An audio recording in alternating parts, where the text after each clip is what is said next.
Afternoon all. Just thank you, James. That amazing rendition of contours, and it fits in nicely to where we are in the broader regulatory landscape. So, the 2nd of August next month is when the EU Act has full legal application. And why it matters here, and to start the slide off, is what is the EU Act and why does it matter? So, for those of you in the audience familiar with the term KYC, and I'm guessing the majority of you are, know your client, the same concept applies for AI systems under the EU Act, and we call this approach KYAI, Know Your AI System. And the premise is almost identical. KYC, you identify the client, you risk assess them, and then treat them on the risk level.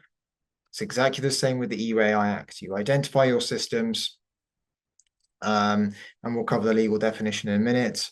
You risk classify them, and then you treat it on that risk level. The main difference here is there's additional levels. So KYC usually has 3, the EUA Act has 4. And we go by the legal definition, which is everything that's automated decision making based on data.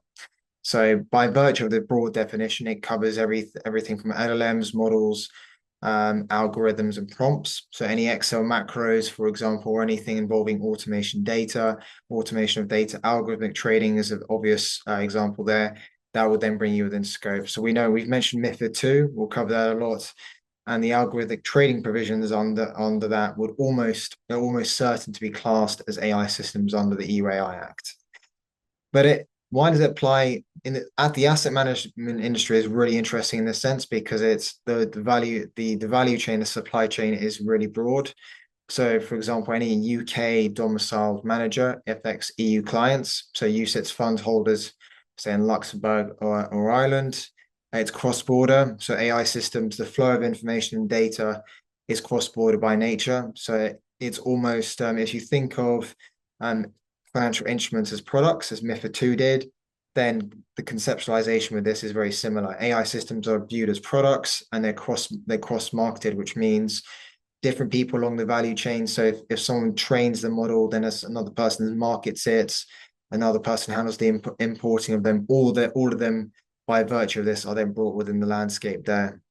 And then it critically affects any EU outputs. So any investment decisions made based on data. So if you got your research, if you're a UK-based manager, you got research from a US provider, research provider, and then you took the decision based on an underlying EU fund, you would then bring in scope. So it all orients around that EU nexus. Next slide, please, chaps.